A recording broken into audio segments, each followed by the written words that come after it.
So Imam al-Ghazali then talks about fasting and zakat. What are the meanings? And hajj, the real meanings behind these things that we do and take for granted.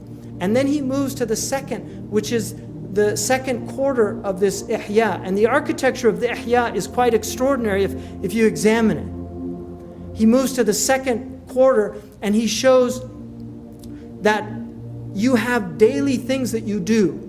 We were talking today about sacred monotony. This idea of doing these things that we do every day and they become our practice. Like the master archer who goes out every day and practices until it becomes effortless. He is no longer present. The beginner's mind is a wonderful mind, they say, because the beginner's mind is really the mind that has arrived. Because the beginner is always present. Because they're so worried about getting it right. If you watch a beginner driver, I love when I drive by these schools, these driving schools. I love watching these people learning how to drive. They're usually about 16, and they're in there, and they're so present because they have the beginner's mind. You see, after a while, they like everybody else, they're falling asleep at the wheel, right? They go from one place to another, and they don't know how they got there. But they've done that trip so many times because they're asleep at the wheel. The lights are on, but nobody's home. This is most people. We're somnambulant. We're sleepwalking through life. We're not present. We're not present in our meetings when we meet each other. We go through the motions. We shake the hands. We don't really hear the names. When I lived with the Bedouin in Mauritania, one of the things that really floored me about some of the Salihin amongst them, one lady, and a very dear lady to me. She was the wife of my teacher, and she died a few years ago, Maryam bint Boueba. And I wrote a piece about her called Another Mother of the Believers. Maryam asked me when I first arrived there in 1984, she asked me if I had family, and I said, yeah. And she said, what are their names? And I said, well, I've got my mother's name is Elizabeth, and my father's name is David, and my brother's name, I have two brothers. One's name is John, and the other's Troy. And then I have four sisters. I have Kathleen, Patricia, Elizabeth, who's now called Nabila, and Mariah. And I didn't think anything of it.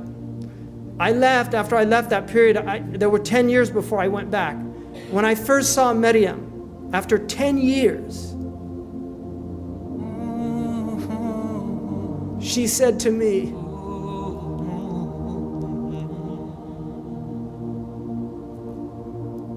"Kaifa David? Kaifa Elizabeth? Kaifa John? Kaifa Troy? Kaifa Mariah, Patricia?" And she named all of my family. And it was such a dagger to the heart, because I realized she wasn't just asking to chat. She wanted to know their names, and she internalized their names. And 10 years later, she could recall names that she'd never heard in her life, because they're not Arabic names, and she only knew Arabic. And I was just so stunned, but she was a present human being. She did dhikr all the time. That was her life. She spent her life serving the students of that place. She knew every name of every student that ever came to that. And Aisha met her and remembers her. She was present. And this was from practice. This was from just the monotony of every day working on your presence with God. Because when you're present with God, you're present with the creation of God.